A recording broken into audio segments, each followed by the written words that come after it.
오늘은 다윗의 인생 32번째입니다. 창립기념예배 마치고 2번 정도 더 하고 다윗의 인구조사한 뒤에 그리고 시편 한 편을 좀 다루면서 다윗의 인생을 마치려고 합니다. 사무엘하 22장에 보면 다윗의 노래라는 파트가 나와요. 그러니까 다윗의 인생을 다 돌아보면서 찬양하는, 노래하는 파트거든요. 오늘은 다윗의 인생 총정리만큼은 아니겠지만 그래도 이 그래프 인생 타임라인을 좀 보면서 중요한 부분들을 함께 다루면서 생각해보고 정리하는 시간을 좀 갖도록 할게요. 그동안 우리가 다윗의 인생 곡선을 함께 살펴보았지 않습니까? 저는 이 다윗의 인생 곡선을 저만 그린 줄 알았거든요. 오늘 아침 보니까 다른 분들도 이렇게 인생 그래프, 타임라인을 그리신 분들도 계시더라고요. 그래서 다 다릅니다. 이것은 제 느낌, 제 생각대로 그린 그래프거든요. 근데 제가 여러분들한테 좀 물어보겠습니다. 다윗의 인생 곡선, 인생 그래프를 보면서 어떤 특징이 좀 보이는 것 같아요? 저는 3가지 특징을 생각해 보았거든요. 인생 그래프, 우리와 좀 다를 게 없죠. 우리 인생들과. 인생 그래프를 보면서 3가지 특징. 여러분들 한번 생각해 보시겠어요? 업앤다운이 심하다. 그렇죠. 굴곡이 다 있어요. 하나님의 마음에 합했던 다윗조차도 상승 곡선이 있었고 하강 곡선이 있었습니다. 1차 방정식처럼 늘 상승만 하는 것은 아니에요. 모든 인생은 다 똑같은 것 같아요. 그래서 제가 첫 번째로 오늘 말씀드리고 싶은 것은 인생의 모든 인생들은 다 고난과 환난과 곤경들이 있다는 것입니다. 고난이 없는 인생은 없어요. 심지어 다윗조차도.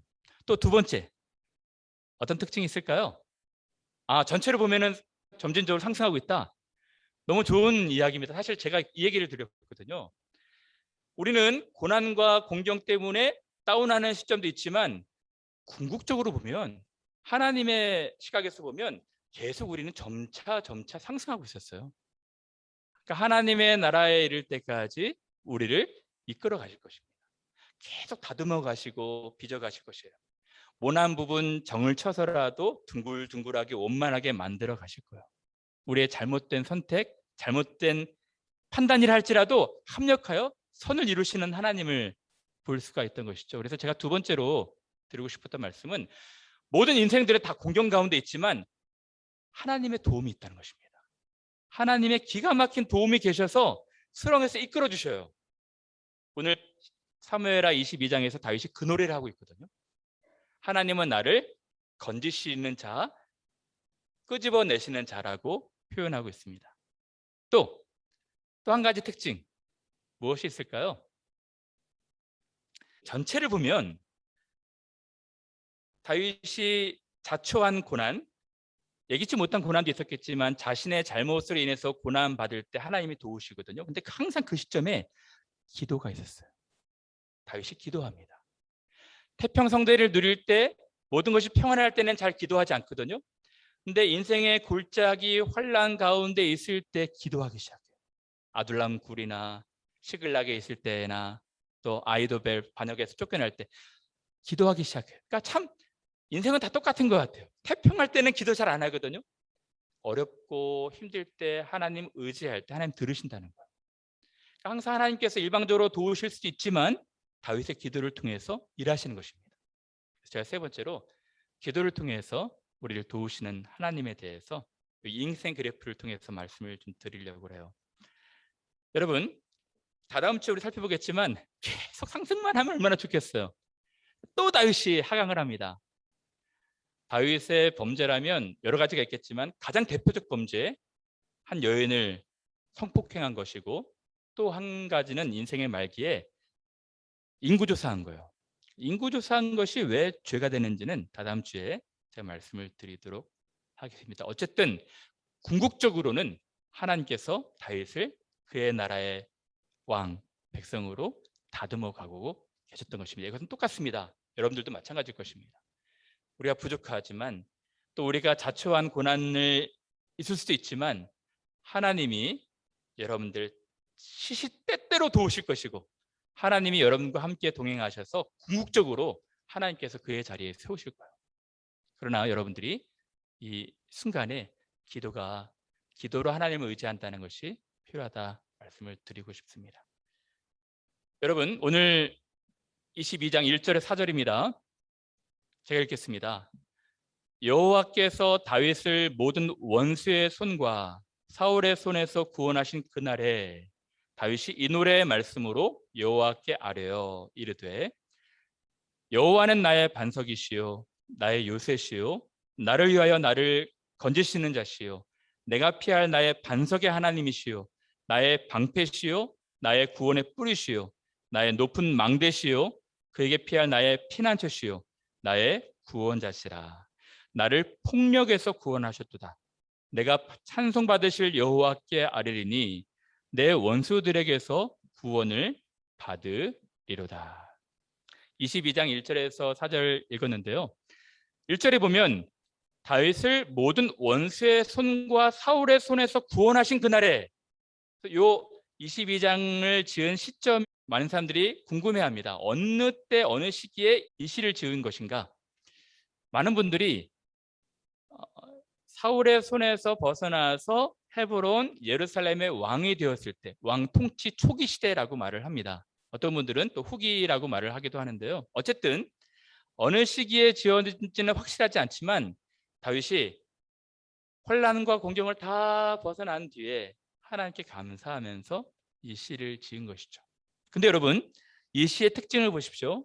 제가 노란색으로 1인칭 나라는 것을 적어왔죠.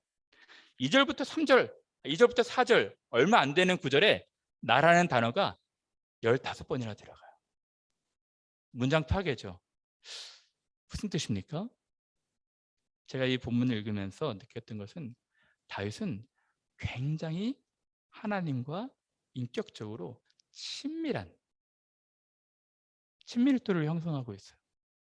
그러니까 인격적으로 다른 사람의 하나님이 아니라, 다른 이웃의 하나님이 아니라 나의 하나님이라고 고백하고 있지 않습니까? 그래서 제가 잠깐 이 본문을 통해서 여러분들하고 나누고 싶은 말은, 여러분들은 인격적으로 하나님을 알고 계십니까? 여러분들은 하나님과 인격적인 만남, 개인적 내밀한 만남을 갖고 계십니까? 어떤 분들이 얘기를 해요. 목사님, 예수님과 인격적인 만남이 있느냐 물어보는데 대체 인격적인 만남이 뭐예요? 그렇게 물어보시는 분들이 많아요. 저는 목회자로서 이 부분을 고민하는 분들이 많기에 정리를 해봤어요. 여러 가지 전공 반복이 있을 텐데 적어도 이 세 가지가 있을 때는 예수님을 만난 증거가 된다라고 말씀을 드리고 있어요. 이제 새로 온 신자들도 있고 처음으로 신앙생활 하시는 분들 있잖아요. 특히 세례 받고 싶어 하시는 분들이 계시잖아요. 그러니까 세례를 줄 때 이 사람의 믿음이 어느 정도인지 점검해야 되지 않겠습니까? 그래서 점검 리스트, 점검 방법들이 다 있어요. 여러분들 중에서도 궁금해하시는 분들이 계시죠. 나는 과연 하나님, 예수님을 인격적으로 만났을까?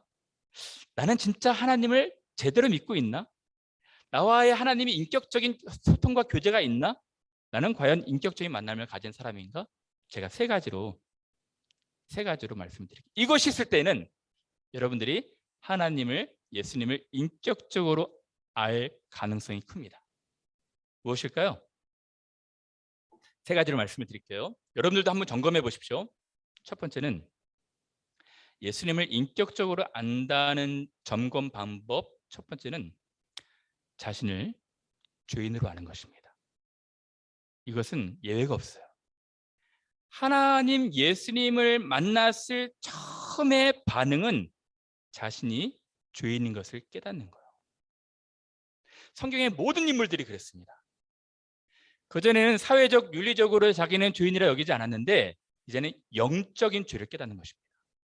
하나님을 알 만한 것을 주시고 하나님께 감사할 만한 것을 주시고 하나님을 예배할 수 있도록 인생의 주인 되신 하나님께서 모든 것을 주셨는데 그동안 우리 마음대로 살았거든요. 근데 나는 하나님 앞에 올바르지 못한 죄인이었구나. 나는 이 죄의 문제를 해결하지 못하면 영원한 내세에 약속이 없겠구나.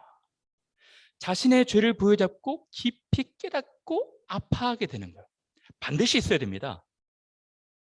자신의 죄인됨을 깨닫는 것이 첫 번째 점검 방법입니다. 두 번째는 무엇일까요? 두 번째가 있을 때 예수님을 그냥 만난 것이 아니라 인격적으로 만난 증거가 되는 것입니다. 두 번째는 그 죄, 자신의 죄를 해결하기 위해서 예수님께서 오셨고 예수님께서 그 죄를 짊어지시고 십자가에서 달리셨다는 것을 믿는 것입니다. 그런 결과로 예수님이 우리의 죄를 테이크하시고 예수님께서 우리에게 그가 이뤄 놓으신 의를 주셨다는 것을 믿는 것이에요. 쉽게 말하면 첫 번째는 죄 있는 것을 아는 것이고 두 번째는 그 죄의 문제가 해결됐다는 것을 믿는 것입니다. 이것이 증거가 되는 거예요. 여러분 그렇습니까? 세 번째는 무엇일까요? 세 번째는 소망. 무슨 말입니까? 예수님이 우리를 위해서 사시고 우리를 위해서 모든 것을 내어주시기까지 사랑하셨던 것처럼 우리도 예수님을 위해서 살고 싶은 마음이 드는 거예요. 우리 삶의 방향과 목적 정해서 하나님과 함께 동행하고 싶은 마음이 드는 것입니다. 그렇게 사느냐는 또 다른 문제예요. 그것은 네 번째, 다섯 번째 점검 방법이 되겠죠. 어쨌든 기본적으로 내가 나를 위해 사는 것이 아니라 나의 가족을 위해 사는 것이 아니라 나를 위해서 고생을 당하시고 죽임 당하신 예수님 위해 살고 싶은 마음이 생기는 거예요. 그것이 있을 때 이 사람은 예수님을 인격적으로 만났구나라고 알게 되는 것입니다. 여러분들은 어떻습니까? 여러분들이 하나님 앞에서 주님을 인식하나요? 그 죄가 해결되고 예수께서 여러분들에게 의를 주셨다는 것 믿고 계십니까? 그리고 우리를 위하여서 사셨던 예수님 위해 살고 싶은 마음 갖고 계십니까? 이러할 때 이제 친밀감이 형성되는 것입니다. 오늘 다윗이 나의 반석, 나의 요새, 나를 건지시는 자, 나의 반석, 나의 방패, 하나님을 친밀하게 고백하고 있지 않습니까? 여러분, 이러한 증거들이 여러분들에게 있었으면 좋겠어요. 사랑하는 여러분, 오늘 다윗은 출생할 때부터 마지막 노년에 이르기까지 여러 인생의 그래프, 곡선을 그려가면서 하나님을 개인적으로 체험하고 있어요. 좋을 때는, 형통할 때는 형통한 대로, 또 공경 가운데 있을 때는 또 공경 가운데 있는 대로 하나님에 대한 깊은 경험의 지식들이 자라고 있는 것입니다. 여러분, 첫 번째 제가 다윗의 인생 곡선에서 보여지는 특징, 다윗은 고난 가운데 있었다고 말씀드렸죠. 예기치 못한 고난, 어렸을 때부터 물론 부모에게도 버림받고 형제들에게도 따돌림 당하고 우울한, 불우한 청소년 시절을 보냈어요. 내 부모도 나를 버리고 나는 형제들에게 객이 되었사오나 고백하지 않습니까? 근데 이 어렸을 때는 가족에게도 미움받고 젊은 청년 이후 결혼한 이후에는 처가에서 또 미움받는 거예요. 자기 아내도 도망을 가고 자기 장인어른 자기 너무 미워해서 10여 년 동안 자기 죽이겠다고 수배자 전단지 뿌려가면서 죽이라고 했잖아요. 너무 힘들었을 거예요. 그리고 또 그의 중년 노년에는 자기 아들들 자네들 때문에 너무 힘들고 자네들이 자기 죽이겠다고 또 반역자로 쫓아오고 참 구슬픈 인생을 살았습니다. 근데요, 다윗의 그 인생 전체를 살펴보면 제가 볼 때는 한 80% 이상이 관계 실패예요. 사랑하는 가까운 사람으로부터 오는 핍박, 박해, 이것으로 고난받는 것입니다. 여러분, 여러분들에게 적용해 보자면 여러분들도 그럴 수 있어요. 물론 그렇게 살지 않는 인생이 너무 감사하겠지만 우리가 뜻하지 않게 우리 가까운 사람들을 우리를 미워할 수가 있고 가까운 사람들을 우리를 차별할 수가 있고 가까운 사람들로부터 말할 수 없는 상처를 받을 수가 있는 것입니다. 아내와 남편, 엄마, 아빠, 또 자녀들로부터 또 가까운 이웃들, 친구들 충분히 그럴 수 있어요. 그러면 그럴 때 우리가 어떻게 해야 됩니까? 다윗에게 좀 배워야 되는 것입니다. 혹시 여러분들 관계 실패 경험해 보신 분들 계셔요?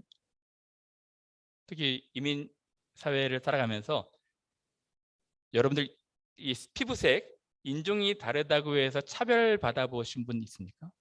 이유 없이 여러분들 막 미워하고 공격하는 그런 경험들 해보신 적 있습니까? 제가 이렇게 설교를 준비하다가 예전에 그 보았던 글이 생각이 났었어요. 간디의 글이었던 것 같아요. 간디가 영국에서 공부를 하지 않았습니까? 근데 간디 같은 똑똑하고 지혜로운 분도 인종, 그 피부색이 다르다고 해서 영국 사람들한테 어마어마하게 차별을 받았더라고요. 그것도 간디를 너무 싫어했던 분이 누구냐면 교수님.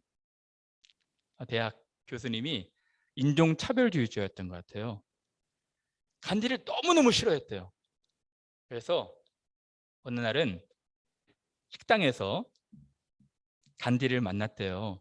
식당에서 교수님 혼자 식사를 하고 있는데 간디가 그래도 선생님이 나를 미워하지만 선생님한테 좀 이쁨 받아야지. 선생님 옆에 앉았답니다. 선생님 옆에 앉았는데 이렇게 얘기했대요. 자네, 고결한 백조 같은 새와 돼지는, 지저분한 돼지는 함께 식사할 수 없다네. 이렇게 얘기를 했대요. 모욕적인 언사 아니겠습니까? 고결한 새와 지저분한 돼지하고는 식사를 같이 안 한다네. 얼마나 마음이 아팠을까요? 간디가 뭐라 그런지 아십니까? 이렇게 얘기를 했대요. 죄송합니다. 그럼 제가 다른 자리로 날아가겠습니다. 교수님 너무 괘씸해가지고 다음 날에는 강의실에서 만났답니다. 강의실에서 만나가지고 간디한테 개인적으로 물어봤대요. 자네, 어느 길 가는 노신사가 길을 가다가 자루 두 자루를 발견했네. 자루 두 자루를 발견했는데 한 자루에는 지혜가 있었고 한 자루에는 돈이 많았다네. 자네는 이 두 자루 중에 어느 자루를 택할 것인가? 물어봤대요. 간디가 뭐라고 그랬을까요? 주저없이 얘기했답니다. 물론 저는 돈자루를 택하겠습니다. 그럼 그렇지. 내가 자네 다 알아봤네. 자네 이 탐욕, 그런 욕심의 마음이 자네를 다 망가뜨린다네. 그렇게 얘기를 했대요. 근데 간디가 뭐라고 답했을까요? 이렇게 얘기했답니다. 선생님, 모든 사람들은 다 자기에게 부족한 것을 택하게 되어 있습니다. 자기는 지혜는 이미 많으니까 돈자리를 택하고 선생님은 그 지혜자를 택하십시오. 그런 뜻이겠죠. 그 선생님이 너무너무 또 화가 났어요. 화가 나가지고 그 다음날 시험을 보는 날이었는데 간디가 너무너무 글을 잘 써가지고 거의 만점 수준의 답안을 제출했는데 선생님이 그 답안지에다가 뭐라 썼는지 혹시 아십니까? 실제 있었던 일인지 모르겠어요. 어쨌든 글에 보니까 그런 게 있더라고요. 그 답안지에 이렇게 썼답니다. 이디엇, 이디엇 이렇게 썼대요.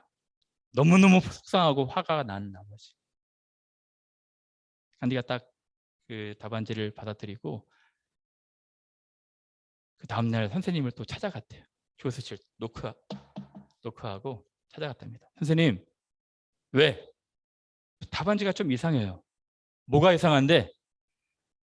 답안지에 점수가 적혀 있어야 되는데 점수가 적혀 있지 않고 선생님 사인만 있습니다. 그렇게 얘기했다는 거예요. 어쨌든 이 선생님은 인종차별주의자로 간디를 너무 싫어했고 간디는 또 선생님에게 또 그렇게 대응을 했고 그런 스토리가 있더라고요. 여러분, 우리가 그 정도는 아니겠지만 여러분들 인생을 살다 보면 여러분들 이유 없이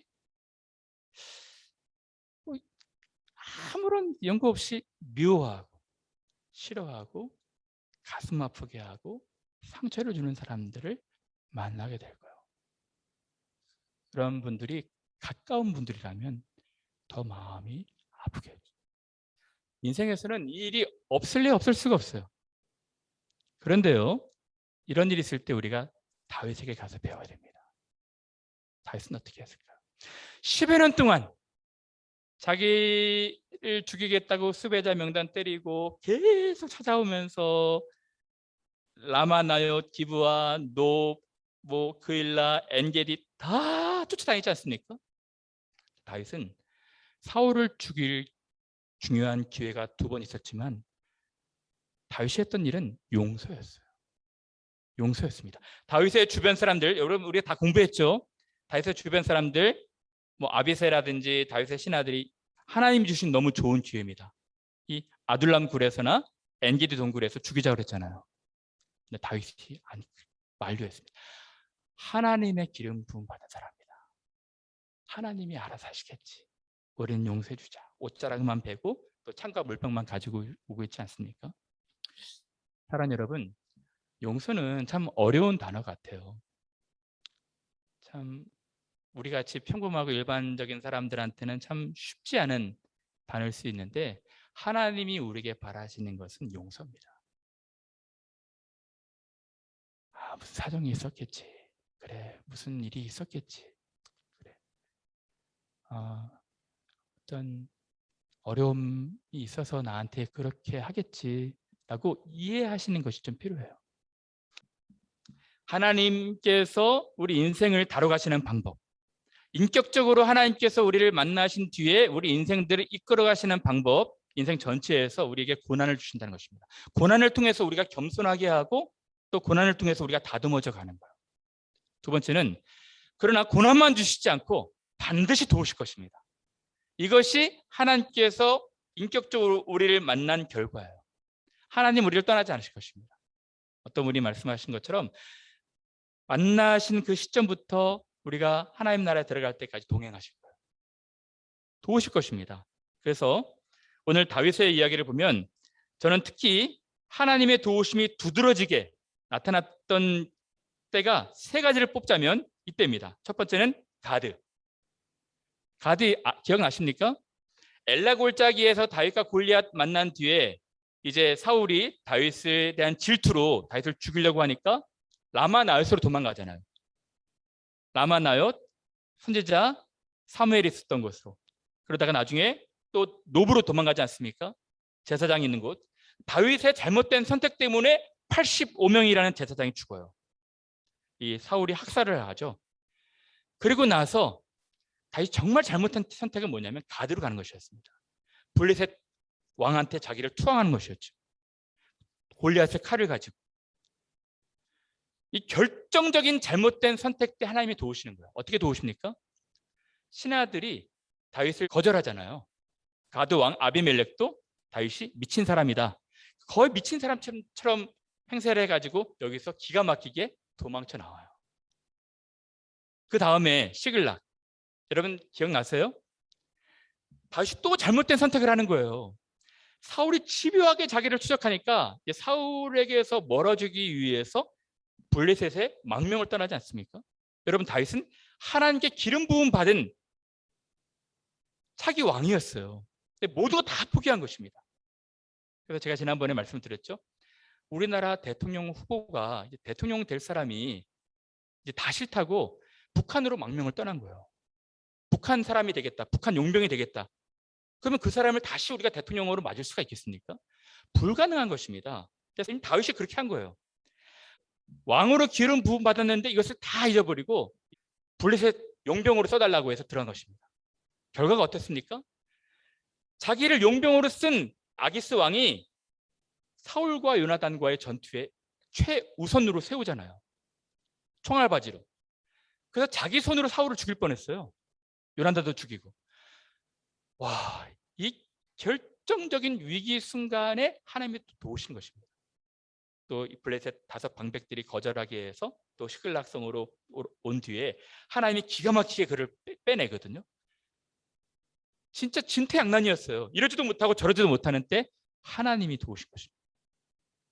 그리고 마지막 3번째, 다윗의 잘못, 성폭행한 결과로 우리아를 살해하게 되었고 또 자기 자녀들이 암논이 또 배다른 여동생을 폭행하고 또 압살롬에 의해서 또 암논이 죽고 이렇게 계속 반복이 되지 않습니까? 근데 결과적으로는 압살롬이 반역을 해서 거의 죽을 뻔했어요. 거의 죽을 뻔했는데 하나님이 후세라는 사람을 또 궁에 보내서 아히도벨 네, 모략을 파하지 않습니까? 야, 기가 막힌 수렁에서 하나님께서 그때그때마다 건지시는 거예요. 사랑하는 여러분, 이것입니다. 하나님과 인격적으로 만난 사람이 누릴 수 있는 특권과 축복입니다. 우리는 잘못된 선택을 할 수 있어요. 왜 그렇게 선택했니? 조금 더 좋은 선택을 하지 그랬니? 라고 말하실 수는 있겠지만 하나님은 그 선택마저도, 우리가 잘못된 선택마저도 하나님과 동행하셔서 전화위복 삼으시고 또 합력하여 선을 이루시는 방법으로 가신다는 거예요. 기가 막힙니다. 이것이 우리의 하나님이신 것이죠. 그래서 다윗은 이렇게 고백합니다. 사망의 물결이 나를 애우고 불의 창수가 나를 두렵게 하였으며 수월의 줄이 나를 두르고 사망의 올무가 내게 이르도다. 다윗의 인생 70년까지 살았는데 얼마나 많은 사망의 골짜기가 많은지 몰라요. 근데 그가 위에서 손을 내미사 나를 붙드시며 많은 물에서 나를 건져내셨도다. 그가 위에서 손을 내미사 그 강한 팔로 우리를 안으시고 건져내시는 것입니다. 나를 강한 원수와 미워하는 자에게서 건지셨으며 그들은 나보다 강했기 때문이로다. 나를 또 넓은 곳으로 인도하시고 나를 기뻐하심으로 구원하셨도다. 사랑하는 여러분, 여러분들에게 좀 적용해 보셨으면 좋겠어요. 우리가 잘못 선택해서 자초한 어려움들, 공경들 있을 수 있습니다. 근데 하나님이 우리의 아버지가 되셔서 우리를 항상 생각하시고 온갖 어려움에서 우리를 손을 내미셔서 건지신다는 거예요. 이것이 신앙의 낭만입니다. 이것이 신앙생활이에요. 저는 이러한 간증들을 정말 오랫동안 할 수 있거든요. 제 인생을 돌아보면 정말 하나님이 때마다 이 봉우리마다 계곡마다 도우셨어요. 세 번째로 여러분, 아까도 말씀드렸지만 하나님이 인격적으로 만난 사람들 어떻게 인도하시는가. 첫 번째는 고난을 주실 수 있죠. 고난을 통해서 우리를 다듬어 가십니다. 그러나 고난만 주시는 것이 아니라 우리를 도우시는 거예요. 우리를 건지시는 것입니다.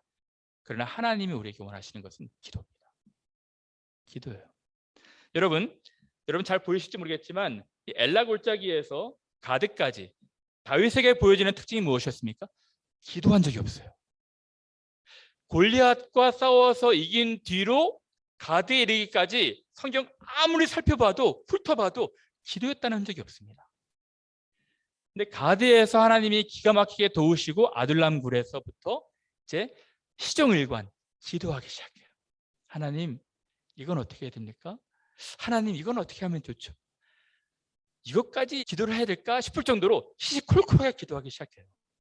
하나님, 지금 그일랏 사람들이 저를 배신했는데 그일랏 사람들 도우러 가야 됩니까? 그일랏 사람들이 저를 그 사울의 손에 넘겨주겠습니까? 계속 기도해요. 여러분, 하나님 기뻐하시는 거예요. 그러니까 우리 인생에서 여러분들이 해야 될 것은 기도입니다. 그리고 이 시글락성에서도 보시면 다윗이 자기 생각으로 내 생각에는 하고 자기 판단대로 모든 것을 다 결정을 해요. 그 전에는. 그래서 블레셋에 투항하고 망명하는 것도 자기 생각에는 이렇게 하면 사울의 손에서 벗어날 줄 알았도다 라고 하거든요. 근데 이제는 자기 생각 의지하지 않습니다. 하나님께 기도하기 시작하는 그 궁급한 순간에도 자기 처자식들, 이스라엘 600명의 처자식들 다 적군에게 뺏겼을 때도 기도하기 시작하는 거예요. 하나님, 제가 쫓아가야 되겠습니까? 그러면 제가 그들을 구원할 수 있겠습니까? 기도해요. 근데 하나님께서 기도할 때 어떤 결과를 주셨습니까? 애굽 소년을 만나게 하시잖아요. 애굽 소년을 만나게 하셔서 이 적군들이 어디에 지금 진을 치고 있는지 다 가르쳐주고 계셔요. 흥미로운 것은 다윗이 밧세바를 범하고 난 이후에도, 물론 밧세바를 범하고 시편 51편에 나단 선지자가 와서 자기의 죄를 적발했을 때 깊이 회개하고 있지만 한 10여 년 동안 다윗의 신앙은 정책이 있었던 것 같아요. 기도하지 않아요. 이때 지어진 시편이 거의 없습니다. 근데 하나님이 압살롬 반역 사건 때 그를 도우시고 황공하게 하셨을 때 그의 시편이 막 수두룩하게 쏟아져 나오는 거예요. 기도로. 오늘 22장 본문에도 이렇게 기록되어 있습니다. 내가 환난 중에서 여호와께 아뢰며 나의 하나님께 아뢰었더니 그가 그의 성전에서 내 소리를 들으시며 나의 부르짖음이 그의 귀에 들렸도다.